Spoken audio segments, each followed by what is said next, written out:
నమస్కారం. నేను జాతీయ బీసీదళ అధ్యక్షుడిని దుండ్ర కుమారస్వామిని మాట్లాడుతున్నాను. ఈరోజు అత్యంత ప్రతిష్టాత్మకంగా బ్లిస్బర్గ్ ఫ్యూచర్ ఆఫ్ హోప్ అను ఇంటర్నేషనల్ సంస్థ మరియు తెలంగాణ సిటిజన్ కౌన్సిల్ సంయుక్తంగా వారి ఆధ్వర్యంలో ఈరోజు వరల్డ్ నో టొబాకో డే 2025ను అవగాహన సదస్సు, జాతీయ అవగాహన సదస్సును ఈరోజు ఏర్పాటు చేయడం జరిగింది. అంతేకాకుండా ఈరోజు పొగాకు వ్యసనం నుండి యువతను మరియు సమాజాన్ని కాపాడేందుకు ప్రతి ఒక్కరూ నడుం బిగించాలి, కృషి చేయాలని ఓ పౌరుడిగా ప్రతి ఒక్కరూ ఈ యొక్క పొగాకు వ్యసనం నుంచి కాపాడాలని తెలియజేస్తూ ఉన్నాను. పొగాకు వాడడం వల్ల ఈరోజు అనేక ఆరోగ్య సమస్యలు వస్తున్నాయి, మనందరికీ తెలిసిన విషయమే. ముఖ్యంగా లంగ్ క్యాన్సర్ కావచ్చు, మరియు ఈరోజు ఆస్తమా కావచ్చు, ఈరోజు క్యాన్సర్ కావచ్చు, గుండె జబ్బులు కావచ్చు, రెస్పిరేటరీ ట్రాక్ట్ ప్రాబ్లమ్స్ అనేక వస్తున్నాయని మనందరికీ తెలిసిందే. ముఖ్యంగా వీటిని అరికట్టడానికి మనందరము చర్యలు తీసుకురావాలి, ముందుకు రావాలి. యువత యొక్క భవిష్యత్తును చీకటిలోకి నెట్టివేయబడుతుంది ఈ పొగాకు వాడకం ద్వారా.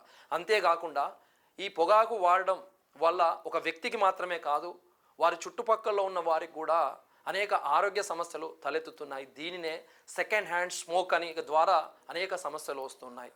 ముఖ్యంగా ఈరోజు మనం ఒక్కసారి WHO నివేదికను మనం చూసుకున్నట్లయితే, పరిశీలించినట్లయితే ఈరోజు ప్రపంచ స్థాయిలో ప్రతి సంవత్సరం 80 లక్షల మంది ఈ పొగాకు వాడడం వల్ల మరణిస్తున్నారు. మరియు అంతేకాకుండా ఈరోజు సెకండ్ హ్యాండ్ స్మోక్ ద్వారా 10 నుంచి 12 లక్షల మందికి అనేక ఆరోగ్య సమస్యలు బాధితులుగా తయారవుతూ ఉన్నారు.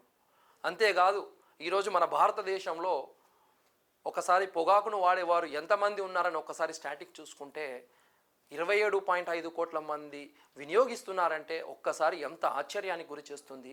ఒక్కసారి మనం ఆలోచించాలి. దీన్ని అరికట్టకుంటే రానున్న రోజులలో ఒక పెనుభూతంలాగా సమాజాన్ని హాని చేస్తుందని హెచ్చరిస్తూ ఉన్నాను. ఈరోజు ముఖ్యంగా ఈ యొక్క పొగాకు తయారు చేసే పరిశ్రమలు వినూతంగా యువతను ఆకర్షించే విధంగా అనేక కార్యక్రమాల ద్వారా చేస్తుంది. వాటిని మనం అరికట్టాలి.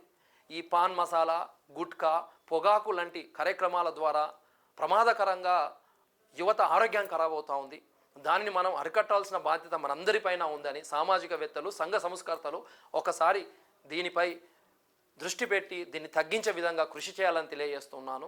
అంతేకాకుండా వీటిని అరికట్టడానికి, పొగాకు వాడకాన్ని అరికట్టడానికి ఒక ఉద్యమంలాగా, మహా ఉద్యమంలాగా గ్రామ స్థాయి నుంచి ప్రపంచ స్థాయిలో చేసినప్పుడు మాత్రమే దీన్ని అరికట్టగలమని తెలియజేస్తూ ఉన్నాను. థ్యాంక్ యూ అండి.